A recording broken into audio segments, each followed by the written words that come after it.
अस्सलाम वालेकुम। क्या हाल चाल है आप सब लोगों के। उठ गए हैं जी, उठ के नाश्ता किया, फ़िलहाल सिर्फ चाय पी है और आज सोच रही थी कि मैं क्या डालूं। ये मैंने कुछ पिक्चर्स ली हुई हैं माशाल्लाह। अगर पाकिस्तान का और मलेशिया का देखा जाए तो इधर इतनी बड़ी बड़ी बिल्डिंग्स होती हैं, मुझे लगता 50-50 तक।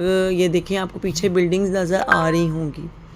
बहुत बड़ी बड़ी बिल्डिंग्स हैं। LRT MRT ये ट्रेन्स के नाम हैं जो कि यहाँ पर यूज़ होती हैं। काफ़ी ज़्यादा मतलब ट्रांसपोर्ट का सिस्टम बहुत अच्छा है इधर माशाल्लाह। ग्रीनरी बहुत ज़्यादा है, इतने ज़्यादा दरख्त हैं, आपकी सोच है।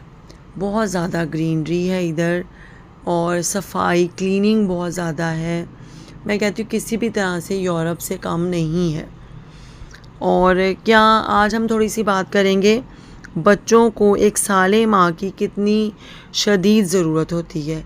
ये बताएं कि जो आजकल की माएँ हैं, आजकल लड़कियां काफ़ी पढ़ी लिखी हैं और जो पहले माएँ थीं जो सब घर संभालती थी, इतना पढ़ी लिखी नहीं होती थी, वो क्या वो तरबियत सही कर रही थी माएँ। जो आजकल की माएँ हैं जो इतना ज़्यादा पढ़ी लिखी हैं, एक उनका स्टैंडर्ड है, स्टडी लेवल है, वो अच्छी तरबियत कर रही हैं।